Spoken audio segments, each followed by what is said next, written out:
আসসালামু আলাইকুম ওয়া রাহমাতুল্লাহি ওয়া বারাকাতুহু। দেশ এবং বিদেশ, কাছে এবং দূরে থেকে যে বা যারা আমাদের এই ভিডিওটি দেখতেছেন বা দেখবেন, সবাইকে আন্তরিক শুভেচ্ছা ও অভিনন্দন। প্রিয় বন্ধুগণ, আশা করি সকলেই ভালো আছেন। আমিও আল্লাহর রহমতে ভালো আছি।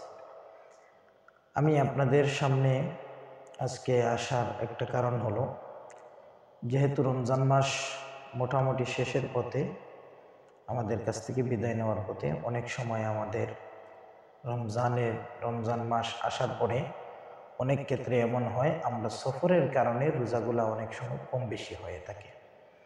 যেমন কেহ যদি বাংলাদেশ থেকে বিদেশ যায়, তাহলে বিদেশে যাওয়ার পরে দেখা যায় অনেক সময় হিসাব থেকে একটা কম হয়ে গেল, তখন আমাদের করণীয় কী? আর অনেক সময় আছে সে বিদেশ থেকেই রোজা রাখা শুরু করছে, তো দেশে আসার পরে দেখা যায় একটা বেশি হয়ে গেছে, তখন করণীয় কী? মুহতারাম হাজরিন, সম্মানিত সুধী,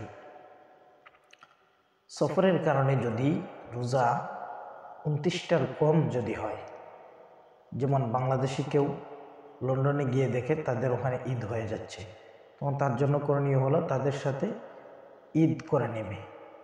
তার রোজা 28টি হয়েছে, এমতো অবস্থায় তাদের সাথেই ঈদ করবে, বাকি একটা রোজা পরে কাজা আদায় করে নেবে। আর লন্ডন থেকে মনে করেন আসছে, আসার পরে বাংলাদেশে একদিন পরে ঈদ, তখন তার রোজা একটু বেশি হয়ে গেছে। একটা বেশি হয়ে গেলে করণীয় কি? একটা যদি বেশি হয়ে যায় তাতে কোনো সমস্যা নেই, একটা বেশি হইলে কোনো সমস্যা নেই। যদি কম হয় সেক্ষেত্রে সে ঈদের সবার সাথে ঈদ করবে ঠিকই, কিন্তু পরে একটা রোজা কাজা আদায় করতে হবে।